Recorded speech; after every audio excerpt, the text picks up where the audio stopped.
Apple's successful transition of their Mac lineup has yielded them a sizable increase in orders and satisfaction amongst their users, as the Macs now offer more performance than ever before with their development of the M1 chip, and are now relatively competitive with the Windows-based competition, even if Mac products still come at a premium that most average people can't afford nowadays. Today, I will be walking you through the Mac lineup and help you decide which machine is suitable for your needs, all the way from the enthusiast professional to the curious school student. So let's begin. Okay, so firstly a bit of backstory before we get into the actual products. The Mac lineup has had a major transformation from previously the entire lineup using Intel processors to now having almost transitioned fully to Apple's own M1 based architecture.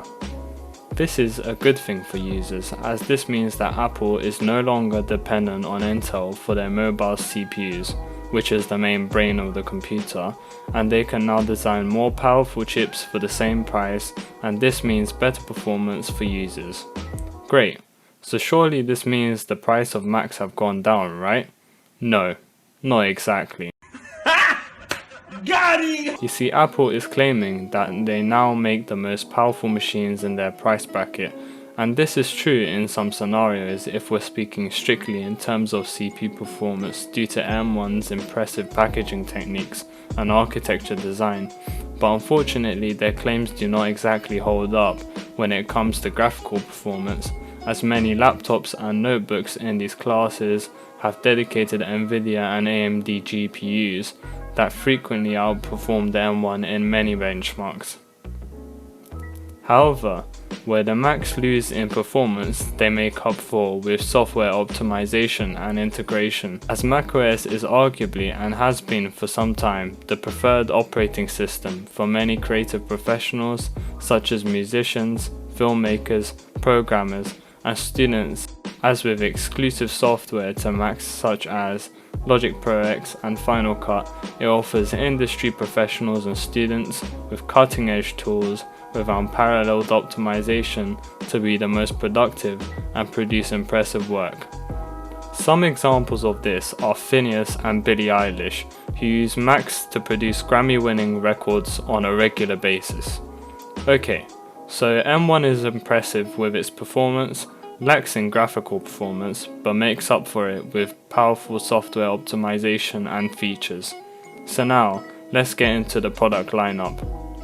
Firstly, it's important to state that the products we are going to talk about today range from a price of £699 on the low end to nearly £8,000 on the high end. So some of these products are going to be more catered to certain types of individuals more than others, which I will elaborate on for each product later on. Okay, so getting into our first product, we have the Mac Mini. The Mac Mini is the cheapest Mac in this lineup, starting at a price of $699 and $899 respectively. It is a standalone desktop with a standard M1 chip containing 8 CPU cores, 8 GPU cores, and a 16-core neural engine with 8GB of unified memory and 256GB of SSD storage. It has a respectable port selection of 2 Thunderbolt 3 ports, 1 HDMI port, 2 USBs, a Gigabit Ethernet port, a headphone jack, and a port for the main power supply. The higher end model is basically the same machine with the same M1 chip and specs, other than more storage at 512GB of SSD storage instead of 256GB for the base model. This Mac's 8 powerful CPU cores and 8 GPU cores will be useful in rendering multiple streams of video in Final Cut or multiple tracks of sound in Logic Pro X, and complemented with streamlined optimization, macOS will provide a snappy experience for students or amateurs that want to get access to the applications in the Mac ecosystem for a more affordable price. It's important to consider that because this is not a laptop, it does not come with a screen, so you will have to purchase one yourself. My recommendation for this Mac would be an average 1080p or 1440p panel, that provides you with adequate image resolution, allowing you to enjoy the benefits of the Mac Mini effectively for a suitable price. Next, we have the MacBook Air. At $999 and $1249 respectively, the MacBook Air is Apple's entry-level MacBook, most suitable for students that want to take advantage of macOS and Mac applications for a more affordable price. The MacBook Air, similarly to the Mac Mini, comes with a standard M1 chip with an 8-core CPU, 7-core GPU, 16-core neural engine, and 8GB of unified memory with a 256GB SSD. Its port selection is unfortunately more limited than the Mac Mini, with only 2 Thunderbolt 3 ports, a headphone jack, and a charging port. It has a 13-inch 2560 by 1600 Retina display with True Tone, a Magic Keyboard, and an industry-leading Force Touch trackpad with 2 integrated speakers and a 720p webcam.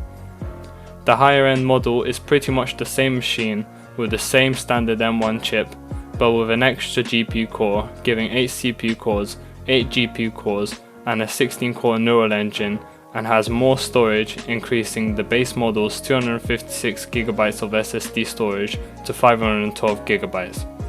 Whilst it isn't the most flashy MacBook in this lineup, the MacBook Air is designed mainly for students and amateurs in mind, allowing a gateway for users to enter the Mac ecosystem for a more affordable price once again.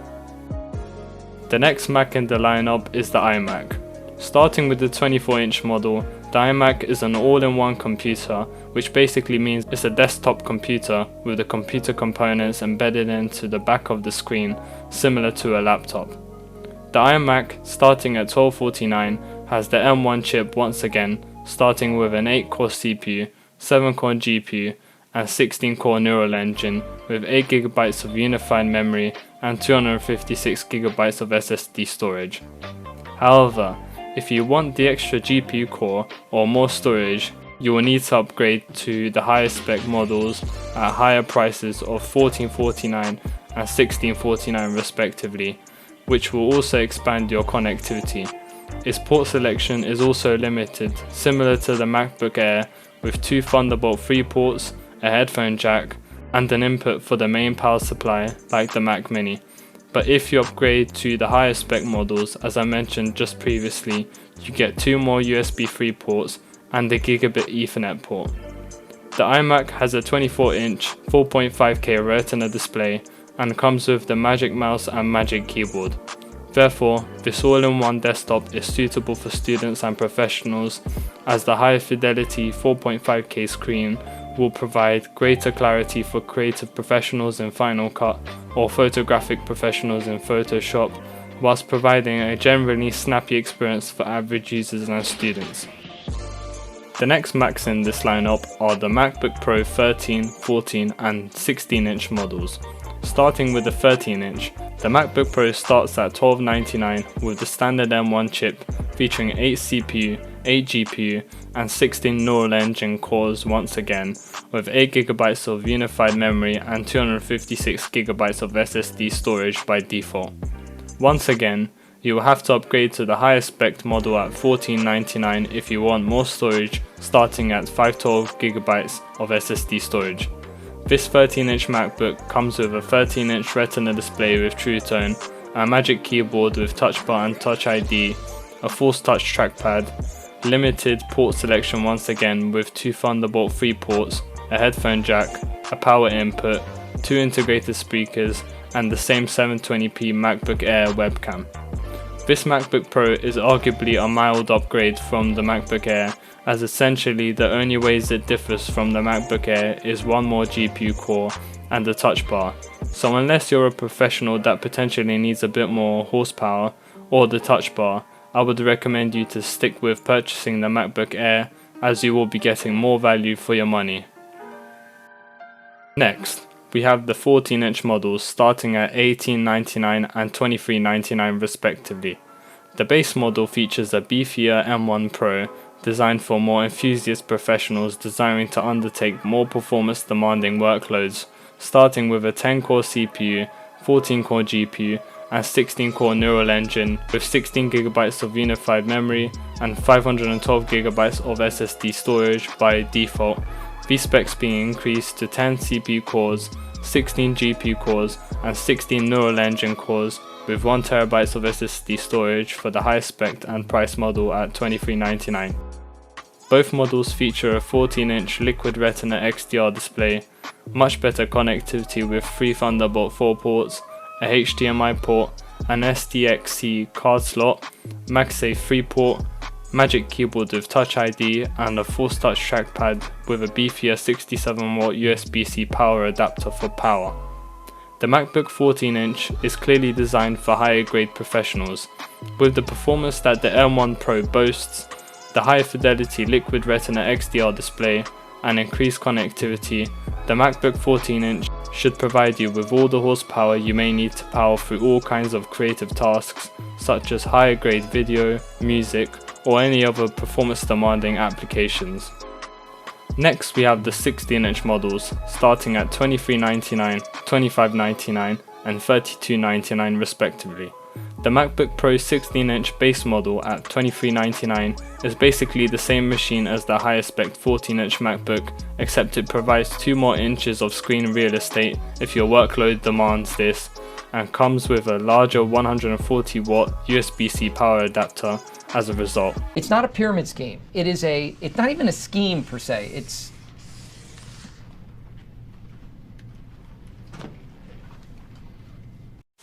Similarly, the next model above this at $25.99 is basically the same model as the base model, except it comes with a larger 1TB of SSD storage instead of 512GB, if you desire the extra storage.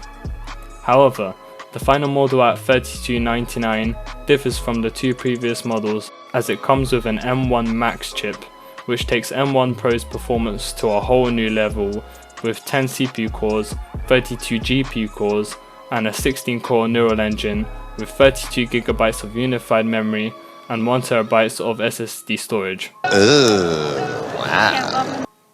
The rest of the system is identical in terms of connectivity and the rest of the chassis. This monster of a chip is designed to provide the most demanding professionals with around the most performance that a 16-inch notebook can provide at its price range, allowing them to power through all kinds of creative and scientific workloads that may require this level of horsepower. If you have the money, of course. We are now finally at the final product currently offered by Apple in the Mac lineup, and I must stress that the 16-inch MacBooks and the product that I'm about to talk about are pretty much only for professionals that may need this level of performance for their workloads, so these machines will not be for the average consumer. Our final product is the Mac Studio. Now I must admit that when I watched the keynote in which this product was announced, I had seen rumours that this was going to be a revised Mac Pro, which had previously been priced at an eye-watering starting price of $54.99 to a whopping, and here it is, £51,000 fully spec'd out. Damn! However, I think Apple shocked us again with a machine that performs better than an equivalent Mac Pro with a 28-core Intel Xeon chip, AMD Radeon 6800X with 64GB of video memory and 120GB of RAM for £20,000 less at a much smaller form factor that takes up less space than a packet of crisps on your desk, instead of a massive tower that had to sit by your desk previously. I don't know, but I just find it hard to comprehend how you can squeeze that level of performance into a computer that small. However, like all things Apple, the price is also hard to comprehend for most people, as the price is still not cheap, starting at $19.99 to a maximum price of £8,000 when fully spec'd out, which is why I stress that this is not a computer for the general consumer and purely a computer for professionals in studios and the like Apple mentioned in their event. Getting into the specs, there are 2 differing models of the Mac Studio for 2 different levels of performance. First, we have the base model at $19.99 with an M1 Max chip containing 10 CPU cores, 24 GPU cores, 16 neural engine cores, and 32GB of unified memory with 512GB of SSD storage by default. Connectivity is extensive for all professionals alike, as the Mac Studio features 2 USB-C ports and 1 SDXC card slot in the front, and 4 Thunderbolt 4 ports, 2 USB-A ports, 1 HDMI port, 1 10GB Ethernet port, 1 3.5mm headphone jack, and a power input for main power in the back. It's important to mention that the Mac Studio does not come with any peripherals or a screen, as it is a standalone desktop like the Mac Mini. So for a panel, you may want to consider a high fidelity 4K panel or multiple 4K panels if your workload demands this, as the Mac Studio is capable of running 4 4K panels simultaneously with all its GPU horsepower. The higher end Mac Studio starts at $39.99, with the highest end chip that Apple currently offers, the M1 Ultra chip, which has 20 CPU cores, 48 GPU cores, up to 64 GPU cores, and 32 core neural engine with 64GB of unified memory by default, up to 128GB of unified memory, and 1TB of SSD storage by default. The rest of the system is the same with connectivity, and once again does not come with any peripherals or a display, which you will have to take into account as I mentioned with the base model. Some caveats to the Apple ecosystem that I must mention before ending this video is that Apple's Macs and macOS especially are mainly designed and optimized for productivity and creativity work, and should not be purchased for high-end gaming, as many game launchers and games are not really optimized to work well with Apple hardware and macOS, which leads to frequent game crashes and things like stuttering even on the higher end Macs, making it the more logical choice to go for an equivalent Windows machine if your aim is to strictly play games. However, this may change in the future if Apple decide to further streamline their software and hardware processes to be better optimized with games, in that case I shall keep you guys updated with an updated review of Apple's Mac lineup. It's also important to consider that for the standalone Macs in this lineup, like the Mac Mini and Mac Studio, you can also consider the Studio Display or Pro Display XDR displays, which have a 27-inch 5K Retina display with a 1080p webcam and integrated speakers, and a 32-inch 6K Retina display with no webcam and integrated speakers respectively. But personally, I would save myself $14.99 and $45.99 respectively, and buy myself either a decent 1080p/1440p display for the Mac Mini, like I mentioned previously, or a high-end 4K or 5K display from another panel brand for the Mac Studio to save myself money and get a potentially better looking panel for the price. So that concludes my guide to the Apple Mac lineup. This video took me over 10 hours to make, so I would appreciate it if you could show your support by hitting the like button, subscribing, turning on the notifications bell to never miss out on any of my future uploads, and making sure to comment below this video whether you want to see me cover any of Apple's other product lineups like the iPhone, iPad, or Apple Watch lineup for example. But without further ado, I shall end this video, so guys, keep on making smart decisions, and I'll see you in my next video.